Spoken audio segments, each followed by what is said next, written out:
A polar bear, when he comes to you to bite you, he can't bite like this. He needs to turn his head and he can only bite like that. So the moment that he comes in front of you and you see he moves, just move with him. And in those cases, you have a chance of survival. Not saying that you will survive.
Excursion of about 6 hours, and we're going to play it by ear.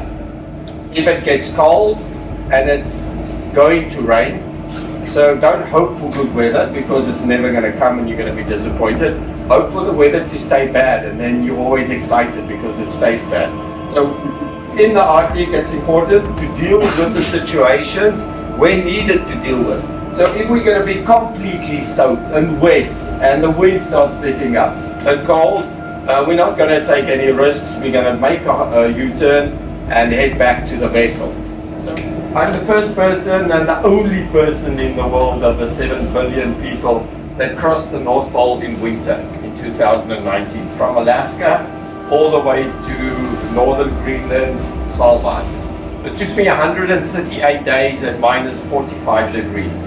And when I say that everything we do is in the mind, when we give you a couple of tips how to survive, it's important to try and practice these thoughts and these tips on yourself, because that's how we can deal with the cold.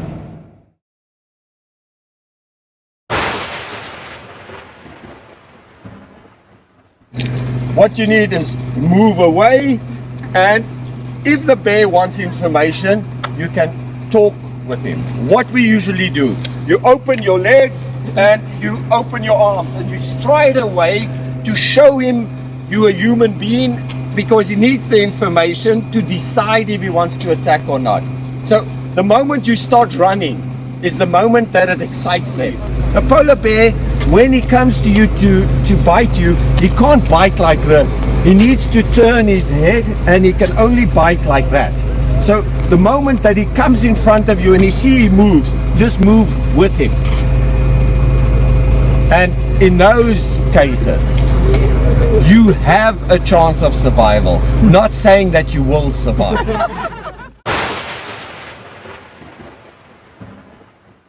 I came in, opened the tent, and he was honestly and sincerely about 45 centimeters away from me. When I saw him and he saw me, we had the same reaction. It was he went out and I went to the back of the tent, and he shat himself and ran away. And simply because he didn't think that there was somebody as big as that, because I had my down jacket, everything in the tent. I took diesel, diesel that you put in a truck, and rubbed it on the tent, so it smells like diesel. They're not fond of diesel. They all wanted to bring in domestic animals like sheep and cows. They wanted to cultivate the land, and it was possible. But what the research that they did through finding the bones actually showed that in the beginning, the Inuit, the local people, 80% of the food that they ate actually came from the ocean. And then when the Norse came and established life, 80% of their food came from grain. So, and then slowly through the bones that they found and analyzing them, they saw that actually their diet started changing away from grains and back to living from the ocean. And they found that although the ground is quite fertile, we don't have a lot of ground because everything's on rock. And as soon as you have rain and snow and ice, you can see that the ground has been taken away, accumulates there, and this becomes bare. So you can't grow anything. Also, that's why in those marshlands you get these mosquitoes. Yeah. Because they can lay their eggs there. That's the most fertile soil, and that becomes paradise for actually mosquitoes.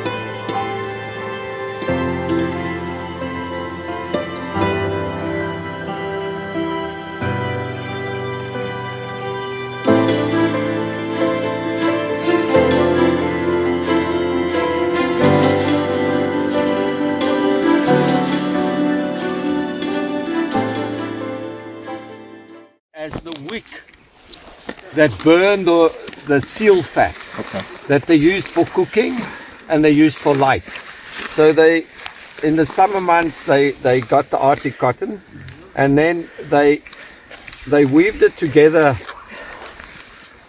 basically like that, and then they would put it into the blubber, the fat of the seal, and this would be the wick that actually burns to give them light in the winter.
very excited, especially when it's 24 hours sun and you can enjoy maybe the sun rising at the same time the moon is in the sky. It's been very beautiful. Then other times when we can anchor either on a floating iceberg or we can anchor in bays, we have good night's sleeps.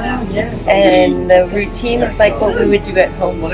You know, we all come together for breakfast in the morning, have a coffee, exchange what the plan is for the day. And then we just, what's wonderful on this boat is we feel, we look, we observe, and then we decide what we want to do. One of the best days on the boat was in Upernavik, which is a little bit more north of where we are now. And the day prior, I had seen Mike's eyes kind of twinkle up at a couloir on the north face of a granite island. So I saw a little sparkle in his eye. And that evening we kind of anchored on a floating iceberg. We had some projects to do, some filming, some content creation. And the moment the work was done, we navigated right back to that same spot, hit anchor, paddled to shore, and climbed the couloir. Ice picks and a harness in hand. And that was with Lucas, with myself, Annika, who's Mike's daughter, and Mike Vide.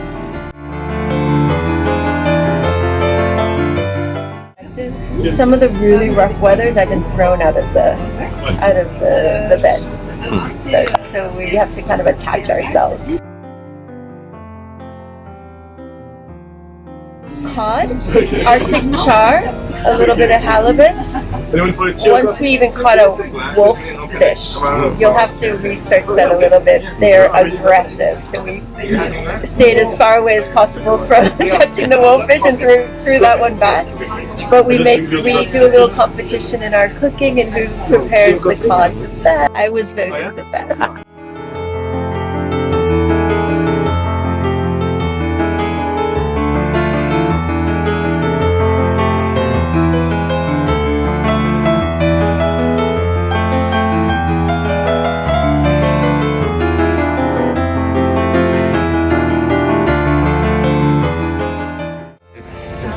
Basically, you fold the stomach, it's like a root, and then you try and eat what the monkey eats, because everything the monkey eats is not poisonous. And there's so many varieties of berries and things that you can eat, but you wouldn't know them all.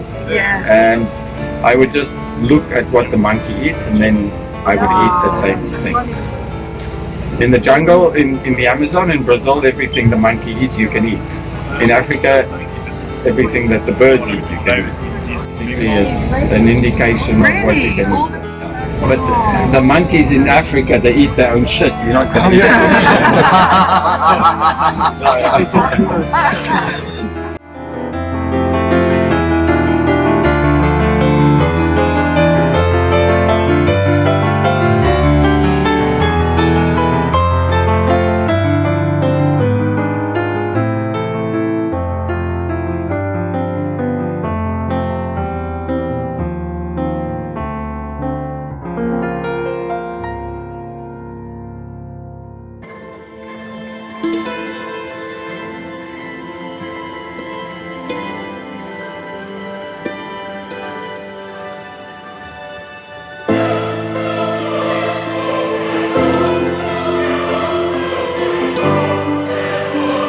Thanks for watching this movie.